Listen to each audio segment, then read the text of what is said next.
Bonjour à tous et bienvenue à la dernière capsule sur l'entretien de vos unités Vermac.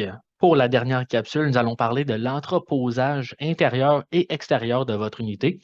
Donc, pour commencer, il est très important de vérifier l'état de charge de vos batteries avant et après l'hiver pour identifier celles qui doivent être rechargées et celles qui doivent être remplacées. Dépendamment de l'endroit où vous vivez, les températures affecteront votre panneau de manière différente. Dans les endroits où les hivers sont plus rigoureux, vous devez vous assurer que les panneaux solaires soient bien déployés afin d'avoir le plus de tension solaire possible. Il est aussi très important d'enlever la neige des panneaux solaires régulièrement afin d'éviter des chutes d'intensité de courant. Dans les régions ayant un climat un peu plus chaud, vous devrez régulièrement vérifier le niveau d'eau des batteries. Ces facteurs affecteront directement l'autonomie de votre panneau.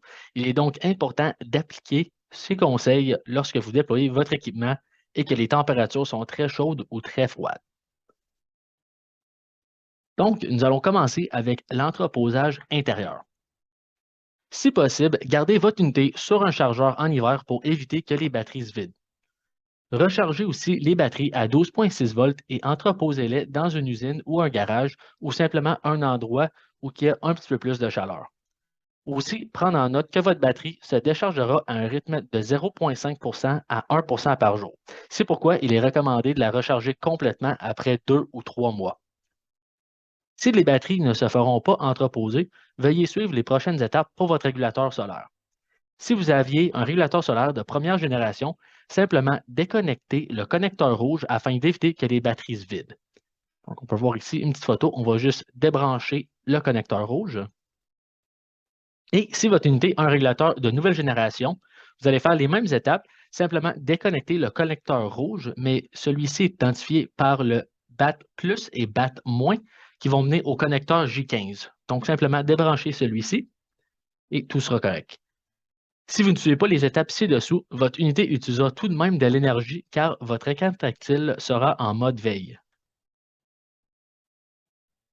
Pour l'entreposage extérieur, rechargez les batteries à 12,6 volts. Assurez-vous que le régulateur soit connecté et déployez le panneau dans votre cour. Ceci va empêcher les batteries de demeurer inactives et de geler. Déployez ensuite les panneaux solaires à 45 ou 60 degrés, dépendamment de votre équipement. Les orienter vers le sud si vous êtes dans l'hémisphère nord. Il est important de maximiser l'utilisation du panneau solaire en hiver, comme il y a moins de soleil. Dégagez les panneaux solaires de toute obstruction telle que la neige. Les batteries se videront si les panneaux sont obstrués.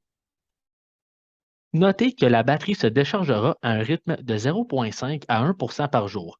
Voilà pourquoi il est recommandé de la recharger complètement après 2 ou 3 mois. En suivant ces étapes d'entreposage, vos batteries resteront sécuritaires et opérationnelles.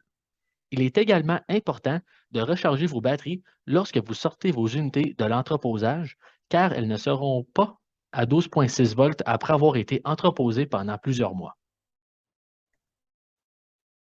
Et voici ce qui conclut nos 6 capsules pour l'entretien de vos unités Vermac. Merci beaucoup d'avoir écouté et bonne fin de journée.